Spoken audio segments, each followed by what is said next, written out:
In a quiet corner of Chicago, where the streets hummed more with the sound of delivery trucks than with music, Annika Velez lived in a second-floor apartment that smelled faintly of old books and reheated soup. She was 23, with tired eyes that still managed to light up when she talked about her younger brother, Matteo. He was 16, sharp as a tack and already dreaming of becoming an engineer, something Annika quietly saved every extra dollar for, even if it meant skipping meals or walking home in the rain to save bus fare. By day, she worked at a diner called Lou's Corner, a place where the coffee was always too strong, and the regulars never left without a story. She knew their orders by heart.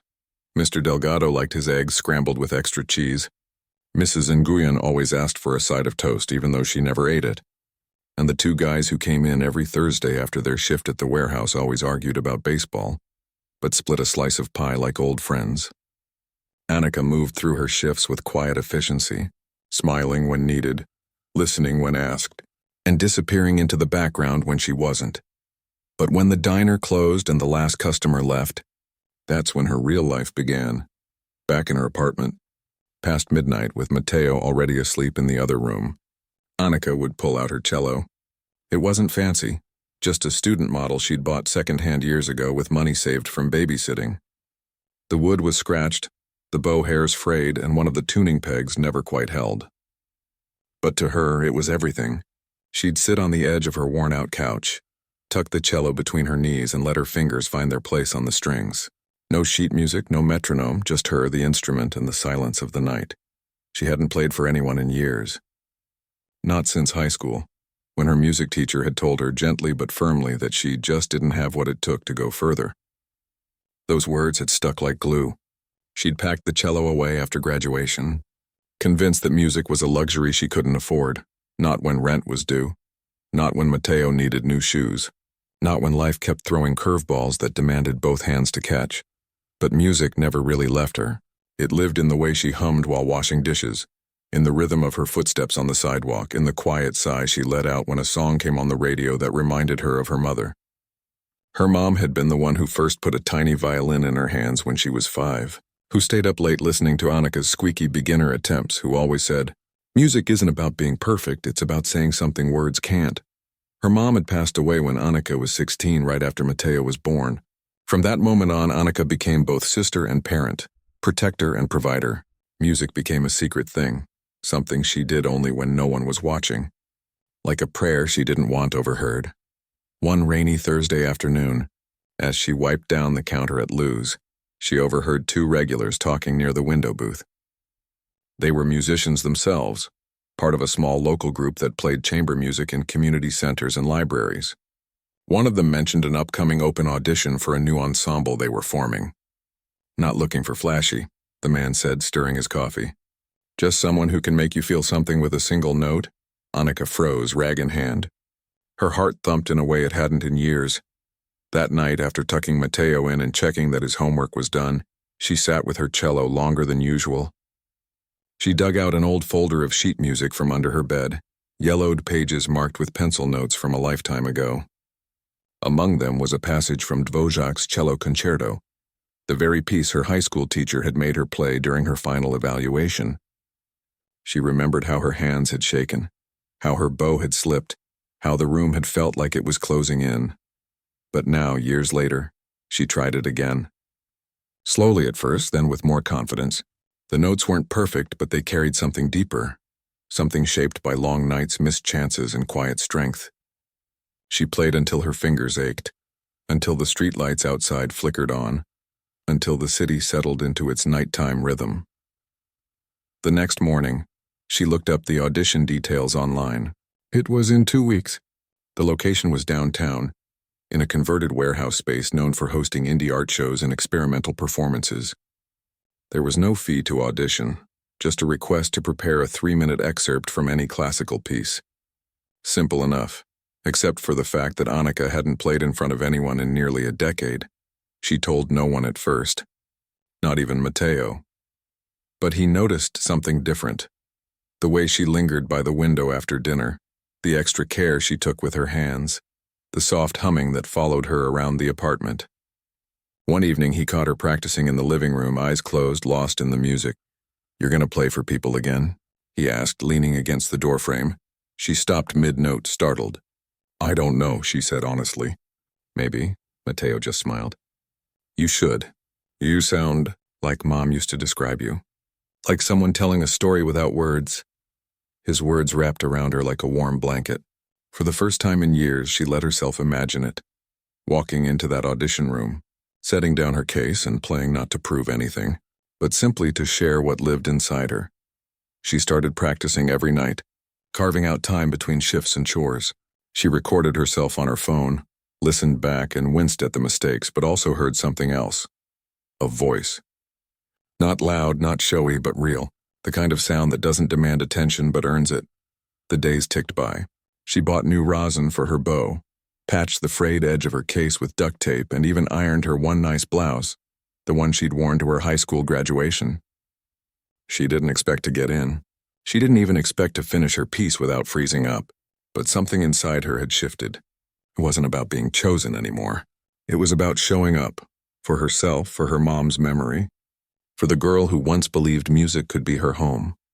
And so on the morning of the audition, with her cello strapped to her back and her heart pounding like a drum, Annika walked out the door, not as the diner waitress, not as the overworked older sister, but as someone who still had something to say, even if it was just one note.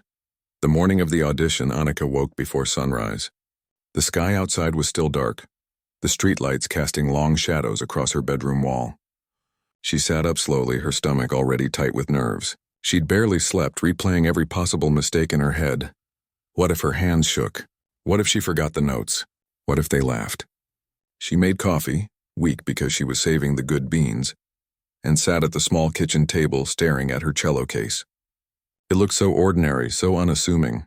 No one would guess that inside lived something that could, at its best, make time stand still. Mateo shuffled in a few minutes later, hair messy, eyes half closed. "You're really doing this?" he asked, pouring himself a bowl of cereal. Annika nodded, not trusting her voice.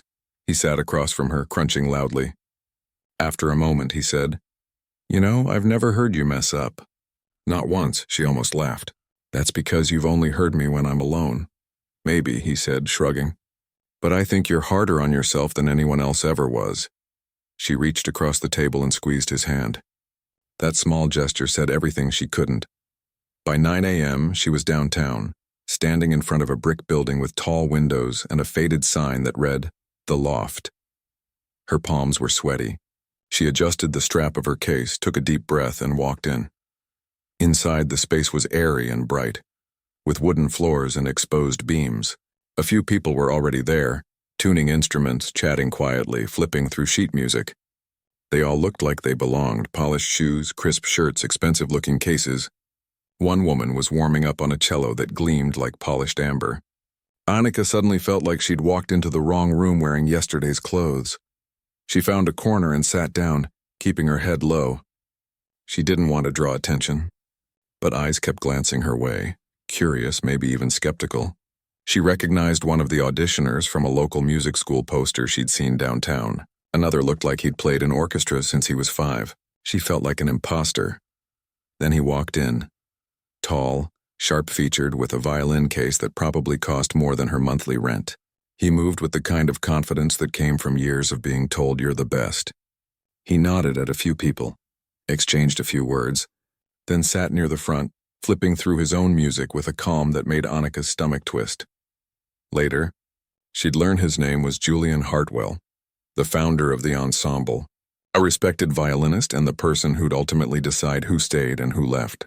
Right now, though, he was just another reminder that she didn't belong. The auditions began. One by one, people stepped forward, played their pieces, and returned to their seats.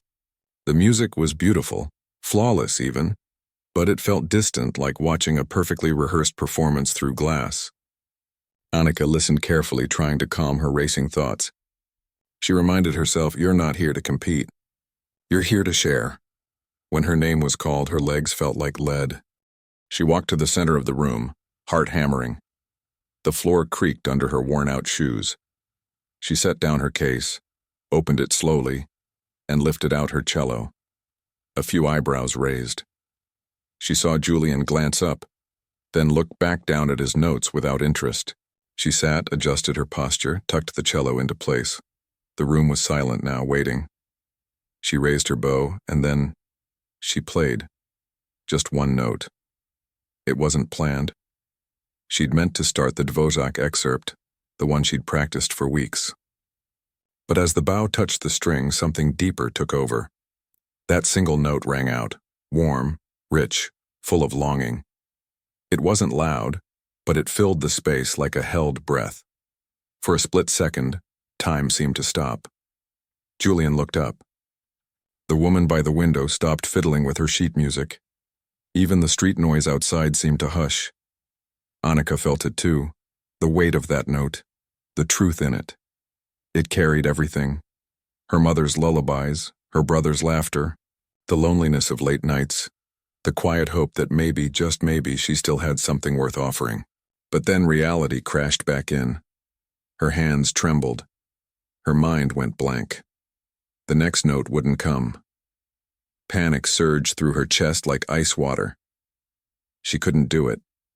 Not here, not now, not with all these eyes on her. Without a word, she lowered her bow, stood up, and mumbled, "I'm sorry," before walking out. She didn't look back. She just kept walking, past the surprised faces, past the open door, down the stairs and onto the sidewalk. The city noise rushed in, cars honking, people talking, life moving on as if nothing had happened. She walked, fast, then faster until she was almost running, her cello case banging against her leg. By the time she reached the bus stop, tears were streaming down her face. Not from sadness, but from shame. She'd choked. After all that preparation, all that hope, she'd given them less than a second of music and then fled like a scared kid. Back at the apartment, she locked the door and sat on the floor hugging her knees. Matteo wasn't home yet. She didn't want him to see her like this. She replayed the moment over and over. The note, the silence, the way Julian had looked up. Had she imagined it? Had anyone even noticed? She didn't touch the cello that night. She couldn't. Meanwhile, back at the loft, the auditions continued. But the mood had shifted. No one spoke much between performances. That one note kept echoing in the room, uninvited, but impossible to ignore. Julian sat through the rest of the auditions, but his mind wasn't on technique or timing. He kept thinking about the woman with the scuffed case and the tired eyes, about how that single note had carried more emotion than most full performances he'd heard all year. He'd dismissed her the moment she walked in. Wrong clothes, wrong posture, wrong vibe. But sound doesn't lie. And that note? It told a whole story in less than a second. After the last auditioner finished, the group gathered to discuss candidates. Names were tossed around. Experienced players, conservatory graduates, people with resumes longer than the audition list. Then Elise, the group's cellist, spoke up. "What about the one who left?" Silence. "She only played one note," someone said. "I know," Elise replied. "But I've never heard a note like that. It wasn't just tone. It was feeling, like she'd lived every second of it." Julian didn't say anything at first. He stared at his hands, remembering how his own playing had become more about precision than passion over the years. He thought about the ensemble's mission, to move people, not impress them. And he realized they'd just heard the very thing they claimed to want. Still, he hesitated. "She walked out," he said finally. "She couldn't finish." "Maybe she didn't need to," Elise said gently. No decision was made that day, but Julian couldn't shake the sound of that note. It followed him home, played in his head as he made dinner, lingered as he lay in bed. For the first time in years, he questioned his own judgment, not just as a musician, but as a person. He didn't know it yet, but that one note had already changed everything. Not because it was perfect, but because it was real.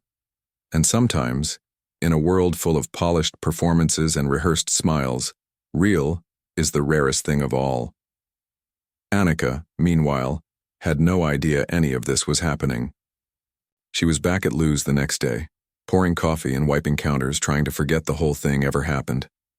But deep down, in a quiet corner of her heart, that note still rang. Soft, steady, and true. A week passed, and life at Lou's Corner settled back into its usual rhythm. Anika poured coffee, refilled ketchup bottles, and smiled politely at customers who barely noticed her. She told herself the audition was behind her, just a brief, foolish detour from reality. But late at night, when the apartment was quiet, and Mateo was asleep, she'd catch herself staring at her cello case in the corner, wondering what might have been if she'd stayed just 10 seconds longer. She didn't play. Not yet. The memory of walking out still stung too much. Instead, she busied herself with extra shifts, helped Mateo with his physics homework, and even started knitting a scarf, badly, just to keep her hands occupied. Anything, to avoid the silence that always led her back to that room. That note, that look on Julian's face when he finally looked up.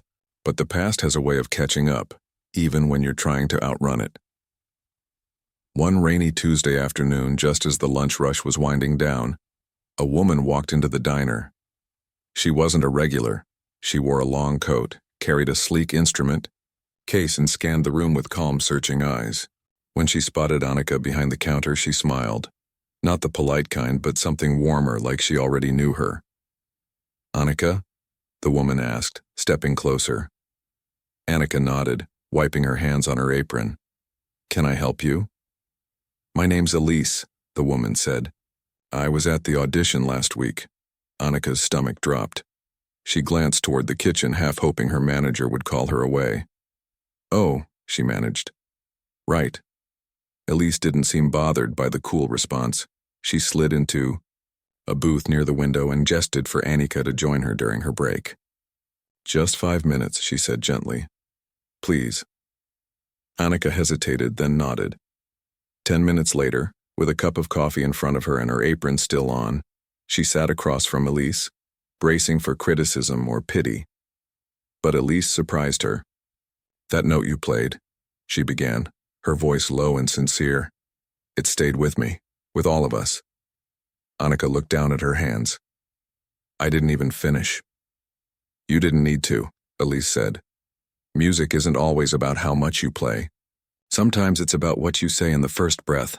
Anika blinked, unsure how to respond. Elise leaned forward slightly. "The ensemble, we voted, unanimously. We want you to join us." Anika stared at her. "You, what?" "We offered you a spot, based on that one note." For a moment, Anika thought she was joking, but Elise's eyes were steady, serious. "Julian insisted on it," she added. "He's the one who pushed hardest." That name, Julian, sent a fresh wave of nerves through her. "But I walked out, I froze, I didn't even—" "You showed us something real," Elise interrupted softly. "Something we've been missing. We don't need perfection. We need heart. And you've got it." Anika felt tears prick at the corners of her eyes, but she blinked them away. "I don't know if I can do it," she admitted. "What if I can't play like that again? What if it was just luck?" Elise smiled. "It wasn't luck, it was you, and you don't have to be perfect, you just have to show up." They talked, a little longer, about rehearsals, schedules, the kind of music the group played. Nothing too formal, nothing overwhelming.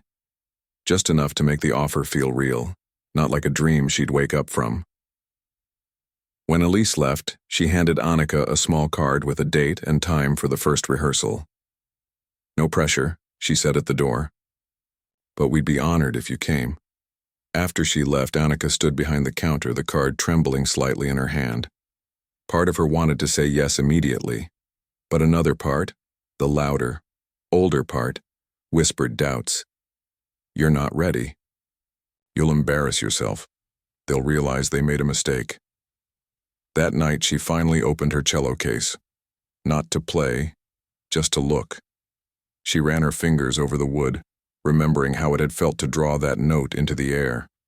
She thought about her mother, who'd always said music wasn't about being seen, it was about being true. Meanwhile, across town, Julian sat alone in his apartment, staring at a blank page in his notebook. He'd been trying to arrange a new piece for the ensemble, but nothing felt right. Every melody sounded hollow, technical, empty. He kept hearing that note again, the one Annika had played. It wasn't flashy, it didn't show off, but it had weight. It had history. He'd spent years chasing precision, polishing every phrase until it gleamed. But somewhere along the way, he'd forgotten why he started playing in the first place. He thought about how he'd judged Annika the moment she walked in. Her clothes, her case, her posture. He'd assumed she wasn't serious. And yet, in less than a second, she'd reminded him what music was really for. He picked up his violin and tried to mimic that note on his own. He couldn't. Not really. Because it wasn't just about pitch or tone, it was about everything behind it. The years of silence, the sacrifices, the love that never stopped even when no one was listening. He put the violin down and opened his laptop. He searched for her name not out of curiosity but out of respect. He found old school records, a mention in a local paper about a youth music program that had shut down years ago, and a few scattered references to her helping at community events. Nothing grand, nothing flashy, just a life lived quietly, steadily, with care. He realized then that her music wasn't separate from her life. It was woven into it. Every missed meal, every late shift, every lullaby hummed to her brother. It was all in that note. The more he learned, the more ashamed he felt. He dismissed her without listening, and now he had a chance to make it right, not by giving her a handout, but by truly hearing her. Back at the diner, Annika told Matteo what happened. He listened quietly, stirring his hot chocolate. When she finished, he looked up and said, "So, are you gonna go?" "I don't know," she said. "What if I mess up?" He shrugged. "Then you mess up. But what if you don't? What if you're exactly what they need?" She smiled faintly. "Since when did you get so wise?" "Since I started watching you," he said simply. The next morning she called Elise and said yes. She didn't know what would happen at that first rehearsal. She didn't know if she'd find her footing or freeze again, but for the first time in a long time, she wasn't running from the music. She was walking toward it, slowly, carefully, but with her head up, and that she realized was enough. The first rehearsal was held in the same loft where the audition had taken place. Annika arrived early, her cello case clutched tightly in both hands. She'd worn her best blouse again, the one she'd ironed twice, and her shoes were clean for once. Still, as she climbed the stairs, her stomach twisted like it used to before final exams. She kept telling herself, "You don't have to be perfect. Just be honest." Inside, the space was already alive with sound, soft scales, tuning notes, the gentle scrape of bows on strings. Elise greeted her with a warm smile and introduced her to the others. They were kind, but distant in that polite, professional way musicians often are when they're not sure what to make of someone new. Annika nodded, mumbled hello, and found a spot near the back. Julian arrived last. He didn't look at her right away. He set down his violin case, tuned his instrument with quiet focus, and only then turned to the group. "Let's start with the second movement of the Schubert," he said, his voice calm but firm. "Annika, you'll take the cello line. We'll go slow at first." She swallowed hard and nodded. The first few minutes were rough. Her fingers fumbled on the fingerboard. Her bow skidded on a shift. She missed an entrance entirely, causing the viola player to pause mid-phrase. Heat rushed to her cheeks.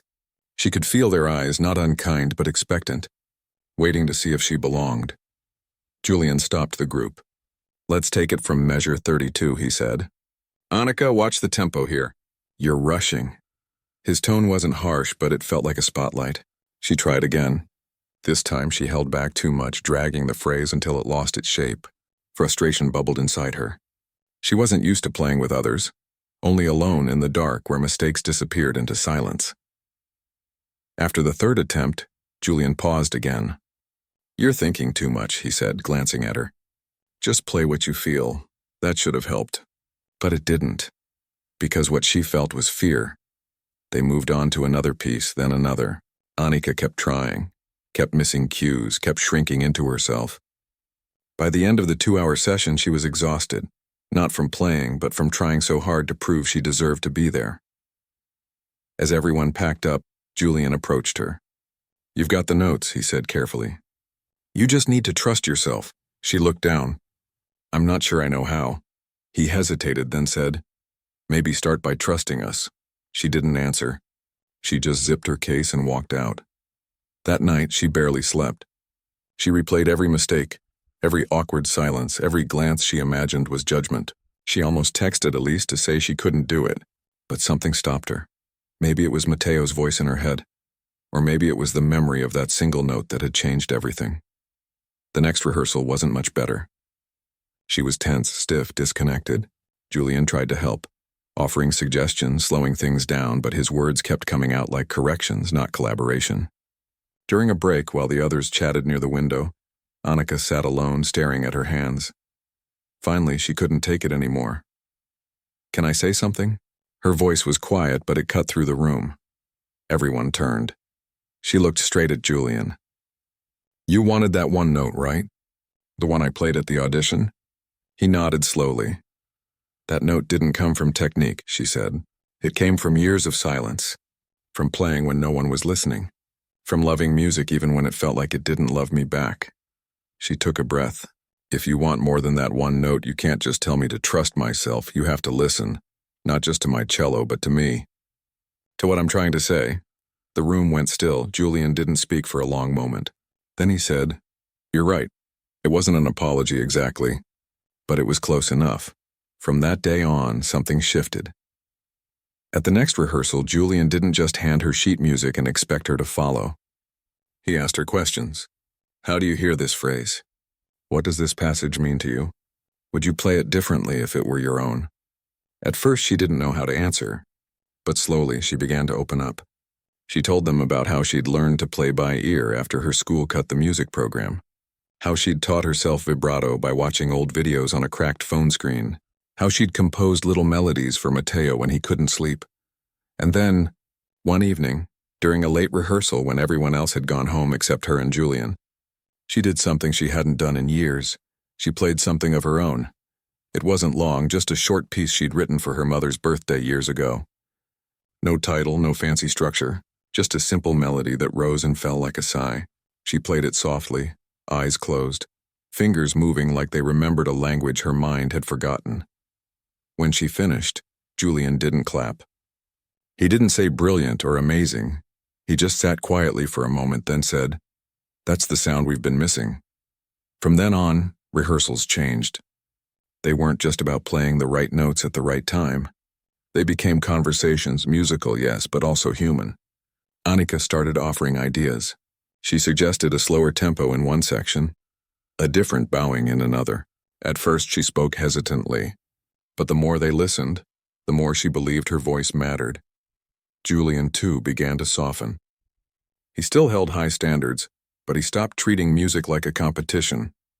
He started sharing stories of his own doubts, how he'd once walked off stage mid-performance, how he'd almost quit music after his father passed. They weren't grand confessions, just quiet truths exchanged between phrases. One afternoon, while working on a new arrangement, Julian handed her a sheet with a cello solo marked in pencil. "I wrote this with your sound in mind," he said simply. She looked at the notes, then at him. "You think I can do it?" "I know you can," he replied. And for the first time, she believed him. She practiced that solo every night. Not to impress anyone, but because it felt like a gift. Someone had listened, really listened, and created something that fit her like a second skin. Mateo noticed the change too. "You're smiling more," he said one evening, watching her tune her cello. "Am I?" she asked, surprised. "Yeah," he said, grinning. "Like you finally remembered who you are." She didn't have an answer for that. But as she played, that night, the notes flowing easier than they had in years, she realized he was right. She wasn't just the diner waitress anymore. She wasn't just the girl who walked out of an audition. She was Annika, musician, sister, storyteller.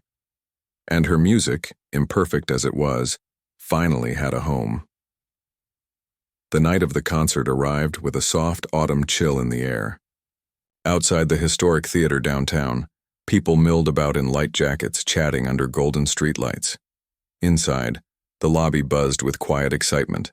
Friends, family, music lovers, and a few curious strangers who'd seen the flyer pinned to a coffee shop bulletin board. Backstage, Annika sat on a folding chair, her cello resting between her knees, her hands resting on her lap. They weren't shaking. Not this time. She'd worn a simple black dress. Nothing fancy, just something that let her move freely. Her hair was pulled back, her face bare of makeup except for a touch of lip balm. She didn't look like a star. She looked like herself, and that she'd finally realized was enough. Matteo was already in the front row, sitting with Elise's younger sister, who'd offered him a ride. He'd texted her an hour ago. "I brought your favorite tea. Nerves or no nerves, you're drinking it after." She'd smiled at that. He always knew how to ground her. Julian walked by, adjusting his cufflinks. He paused when he saw her. "Ready?" he asked, voice low. She nodded. "As I'll ever be." He didn't say anything else, just gave her a small, steady look, the kind that said, "I hear you, I trust you." Then he moved on to check the tuning of his violin. This concert wasn't just another performance. It was the debut of their newly formed ensemble, and Julian had rewritten the entire second half to feature Annika, not as a soloist in the flashy, show-off way, but as the heart of the music. The centerpiece was a new arrangement of a folk melody he'd discovered in an old archive, simple, haunting, and deeply human. He'd woven her cello line through it like a thread holding everything together. When the lights dimmed and the audience settled, Annika walked on stage with the others. No spotlight, no fanfare, just 5 musicians stepping into the quiet.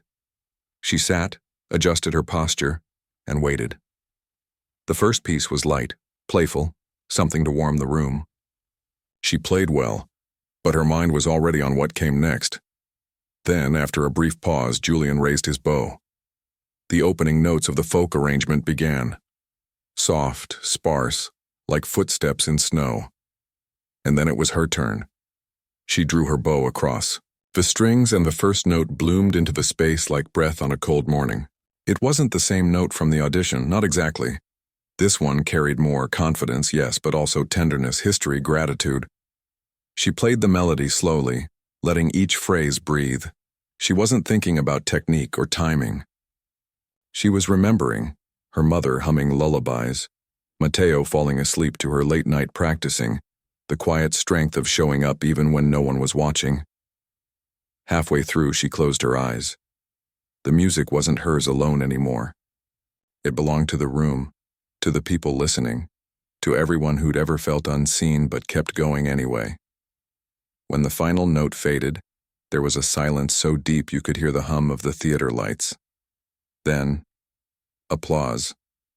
Not polite, not hesitant, but full-throated, rising like a wave. People stood. Not all of them, but enough. Enough to make her throat tighten. Backstage after the final bow, no one spoke at first. They just looked at each other, smiling in that quiet, exhausted way musicians do after something real has happened. Then Elise hugged her. "You did it," she whispered. Julian didn't hug her, but he handed her a small envelope. Inside was a note that read, "Thank you for trusting us." She tucked it into her pocket, next to her phone, where Matteo had already sent 3 messages. "You were amazing." I cried. "Don't tell anyone." Mom would have danced. After the crowd cleared, Annika changed back into her street clothes and stepped outside for air. The city felt different. Softer, somehow. She leaned against the brick wall, breathing in the cool night, when Julian joined her. "You know," he said after a while, "I used to think music was about getting it right. Every note, every phrase, every detail. But you reminded me it's about saying something true." She looked at him. "I didn't do it alone." "No," he agreed, "but you showed us how." They stood in silence for a moment, watching their breath fog in the air. In the weeks that followed, life didn't change overnight. Annika still worked at Lou's Corner, though now only part-time. She still helped. Matteo with his homework, still paid bills, still lived in the same apartment with the same creaky floorboards. But things were different in the small, important ways. Her cello case no longer hid in the corner. It sat by the door, ready to go. Sometimes, between orders at the diner, A customer would ask if she played, and instead of shrugging it off, she'd smile and say, "Yeah, I do." And if someone asked nicely, she'd even play a note or two, just enough to remind herself and anyone listening that music doesn't need a stage to matter. The ensemble began getting more invitations, libraries, community centers, even a small festival in the next city over. They weren't famous, they weren't rich, but they were making music that moved people, and that was enough. One evening, as she walked home from rehearsal, Annika passed a busker playing violin on the sidewalk. He was young, maybe 18, fingers clumsy but heart wide open. She stopped, dropped a few dollars in his case, and listened for a minute. When he finished, he looked up and said, "Thanks for staying." She smiled. "Thanks for playing." And in that moment, she understood something her mother had tried to teach her all those years ago. Music isn't about being the best. It's about being present. It's about offering what you have, even if it's just one note, and trusting that it might mean something to someone else. Back at the apartment, Matteo was waiting with 2 mugs of tea. "So," he said, handing her one, "what's next?" She sat beside him on the couch, cello resting against the wall. "I don't know," she said honestly, "but I'm not scared anymore." He grinned. "Good, because I already told Lou you're cutting back your shifts." She laughed, nudging him with her shoulder. "You're impossible." "Nah," he said, sipping his tea. "Just proud." And as the city hummed outside their window, Annika knew she wasn't just surviving anymore. She was living. And sometimes that's the most beautiful music of all.